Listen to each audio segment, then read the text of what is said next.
تو ٹھیک ہے وہ اپنی زندگی گزاریں اور اللہ اللہ کریں، ذکر فکر میں لگے. تو وہ بعد میں میرے پاس آئے، مجھے کہنے لگے ڈاکٹر نے مجھے یہ کہا. تو میں نے کہا میری بھی ان سے یہی بات ہوئی ہے. تو میں نے کہا ٹھیک ہے، یہ آپ کے پاس اللہ آپ کو لمبی زندگی دے، ہم دعا کرتے ہیں، لیکن یہ بڑا قیمتی وقت ہے. جو بات آپ کو میں بتانے لگا ہوں وہ یہ کہ وہ کسی اور صاحب سے ملے.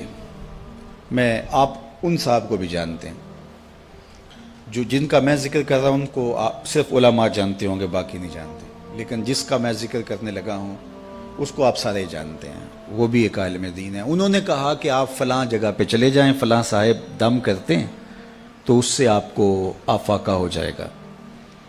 تو میں ان کو، میرے وہ بڑے ملنے والے ہیں، تو میں ان کو فون کر دیتا ہوں. تو وہ صاحب وہاں چلے گئے اور انہوں نے جا کے جب اسپیشل ٹائم دیا اور انہوں نے جو ہے وہ کہا کہ ڈاکٹر جھوٹ بولتے ہیں، آپ بالکل ٹھیک ہو جائیں گے.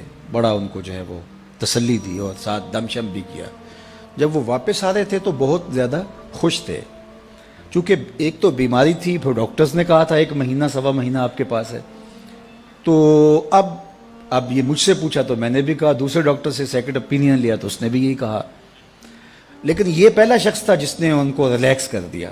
بالکل آپ پریشان نہ ہوں، ختم. اب وہ واقعی وہ ان کو لگا کہ میں تو، چونکہ ایک بوجھ تھا نا، نفسیاتی بوجھ، وہ اتر گیا. وہ گئے تو وہ پورے 8 دن جس نے مصلی بچھا کے اللہ اللہ کرنی تھی وہ اس کی تعریف کرتا رہا. کتنا اچھا ہے، کتنا فیض ہے، اتنا ہجوم تھا. پورے 8 دن بعد پھر حاضری تھی، پھر گیا اور پھر کہا کیا کیسا ہے. انہوں نے کہا بڑا فرق ہے. انہوں نے کہا آپ بالکل ٹھیک ہو جائیں گے. پھر دوسرا دم ڈال دیا. تو اگلے 8 دن بھی وہ اس کی تعریف کرتے رہے. پھر اگلے ہفتے گئے، چوتھے ہفتے واپس آ رہے تھے، راہ والی طبیعت خراب ہوئی، پھر ان کا انتقال ہو گیا. تو مجھے خبر ملی اور مجھے سارا واقعہ کسی نے سنایا. تو میں نے کہا اس ظالم نے 1 مہینے اس شخص نے جو اللہ کا ذکر کرنا تھا وہ چھین لیا اس سے. اس نے جو مصلی بچھا کے جو ہے وہ اللہ سے لو لگانی تھی وہ چھین لی. اسی لیے فاسقوں کے پاس، ایسے لوگوں کے پاس جانے کی یہ کم نحوست ہے. بات سمجھ آ رہی ہے؟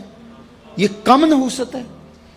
اور اس نے جو حقوق العباد کی تلافی کرنی تھی، ظاہر زندگی گزری ہے، کوئی کسی سے سختی تلخ بات ہو جاتی ہے تو کسی سے جا کہنا تھا میاں میں تو مہمان ہوں مجھے معافی دے دے، تو وہ حق بھی سچ لیا. وہ پورا مہینہ صبح سے شام تک، وہ جمعہ بھی پڑھاتے تھے وہ صاحب، میں نام نہیں لیتا، تو جمعے میں بھی انہوں نے تذکرہ کیا کہ وہ بڑا فیض ہے یار، مجھے تو بڑا فائدہ ہو گیا. ہوا کیا کہ وہ نفسیاتی بوجھ اتر گیا اور ہوا وہ جو ڈاکٹر نے بتایا تھا. تو وہ اس سے اللہ کا ذکر چھین لیا. یہ بڑی باریک چال ہوتی ہے، تو اس سے ہمیں پناہ بھی مانگنی چاہیے. ایک صاحب تھے، وہ عیسائی ہو گئے ایک زمانے میں، اور تھے وہ امام مسجد. تو وہ تقسیم ہند سے پہلے کی بات ہے اور وہ سیالکوٹ کا علاقہ تھا. تو کچھ علماء علاقے کے گئے، جا کے اس کو کہا کہ یار ہمیں بتاؤ نا کیا ہوا، کون سی دلیل تمہیں اچھی لگی اور تم نے اسلام چھوڑ دیا.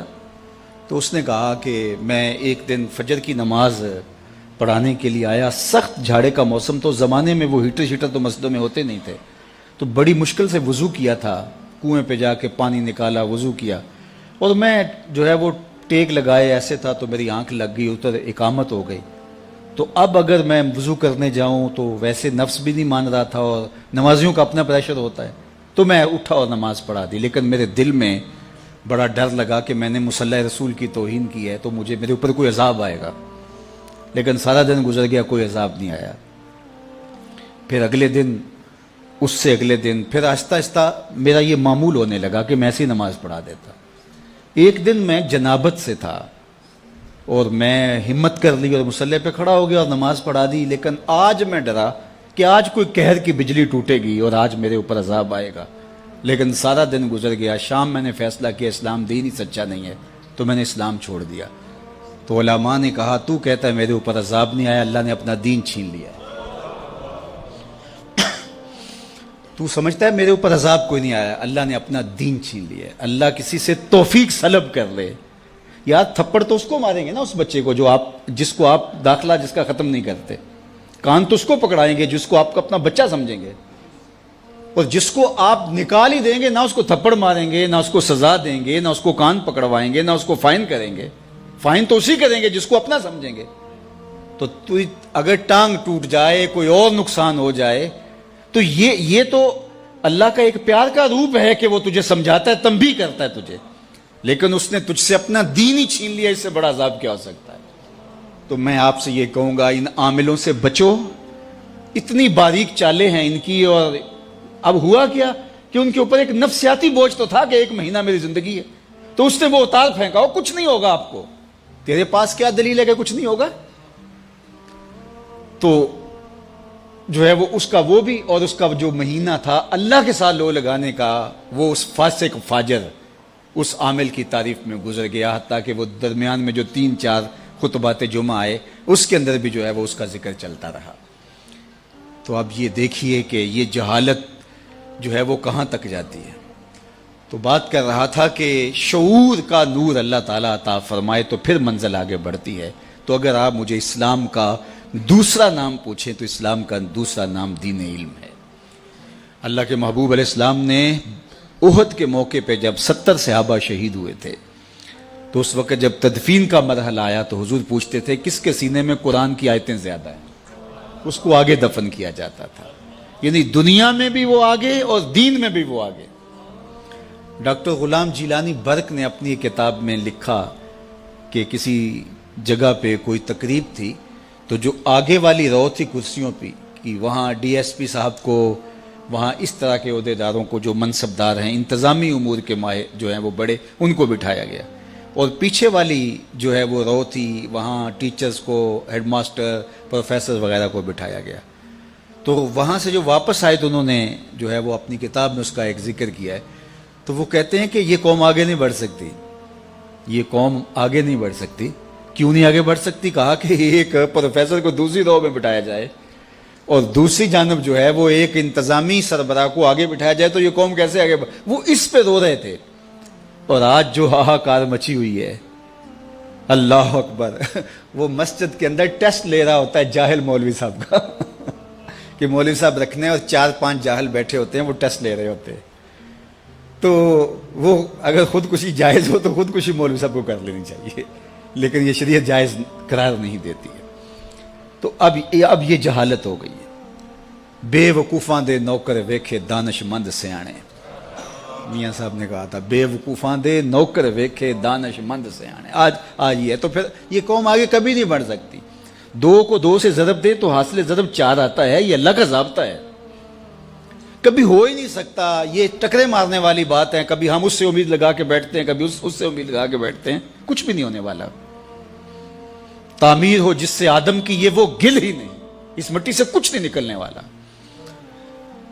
جب تک ہم علم کی طرف نہیں آئیں گے، علم کی تکریم نہیں ہوگی، علم کی عزت نہیں ہوگی، علماء تیار نہیں ہوں گے، اور عصری دینی تکوینی ہر طرح کے فنی علوم، سب طرح کے علوم جب تک نہیں سیکھیں گے، کبھی بھی ہماری تقدیر نہیں بدل سکتی. یہ بات طے شدہ ہے.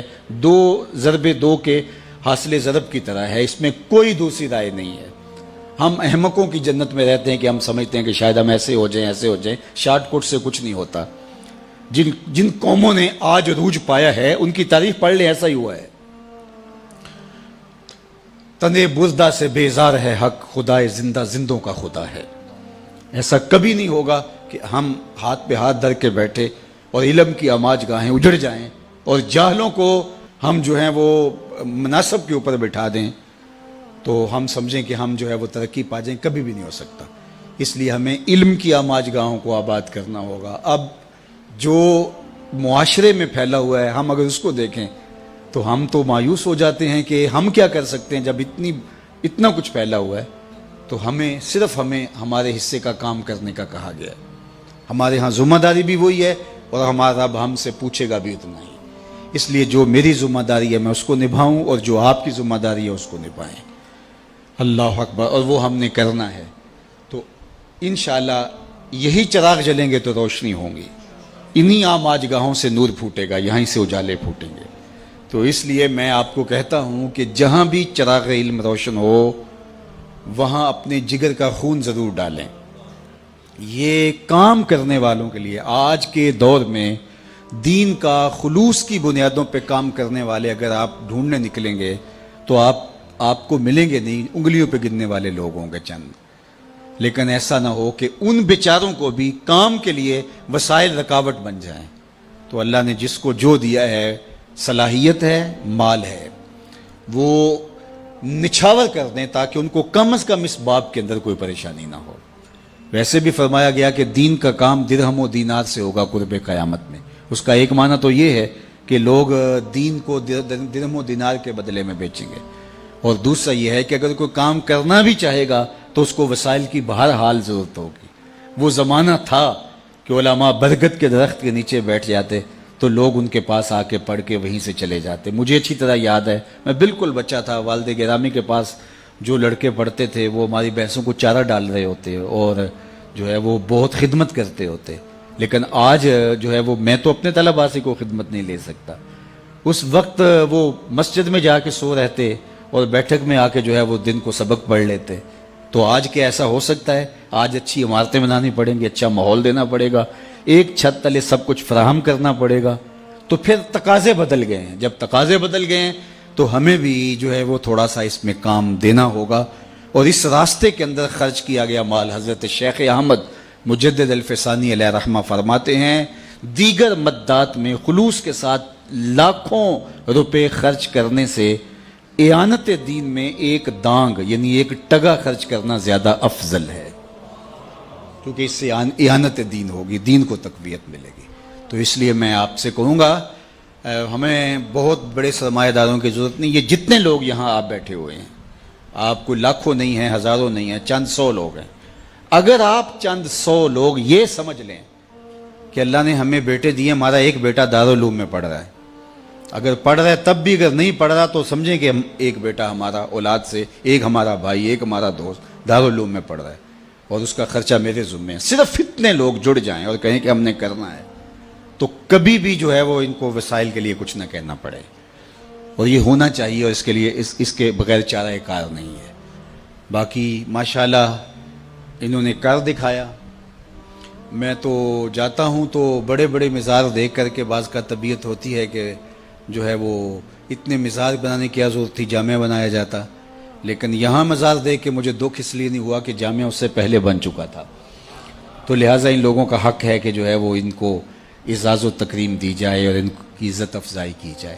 تو اللہ اس مسجد کو، اس دارالعلوم کو آباد رکھے، اور خالد مرحوم رحمۃ اللہ تعالیٰ علیہ کی قبر کو بقعہ نور بنائے۔